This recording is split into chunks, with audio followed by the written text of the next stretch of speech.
വാഹനം ഓടിക്കുന്നവരുടെ ശ്രദ്ധയ്ക്ക് 2026 ജാനുവരി 1 മുതൽ നമ്മളെ ട്രാഫിക്കിന്റെ ഫൈനുകളൊക്കെ മാറിയിട്ടുണ്ട്, കർശനമാക്കിയിട്ടുണ്ട്. ഇത് കേന്ദ്രത്തിനുള്ള ഉത്തരവാണ്.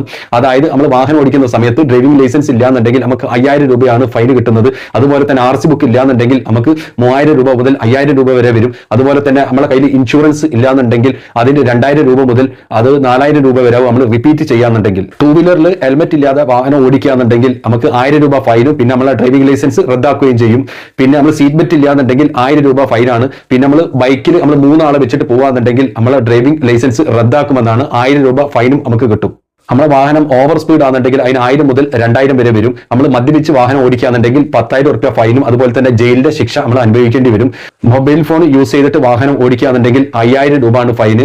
അപ്പൊ ഇത് വളരെയധികം കർശനമായിട്ട് കേന്ദ്രത്തിൽ നിന്ന് ഉത്തരവ് വന്നിട്ടുണ്ട്. അപ്പൊ ഇത് ജാനുവരി 1, 2026 പ്രാബല്യത്തിൽ വരിക. അപ്പൊ ഈ കാര്യങ്ങൾ ശ്രദ്ധിക്കുക. ഇത് അറിയാത്തവർക്ക് വേണ്ടിയിട്ട് ഒന്ന് ഷെയർ ചെയ്ത് കൊടുക്കുക. താങ്ക്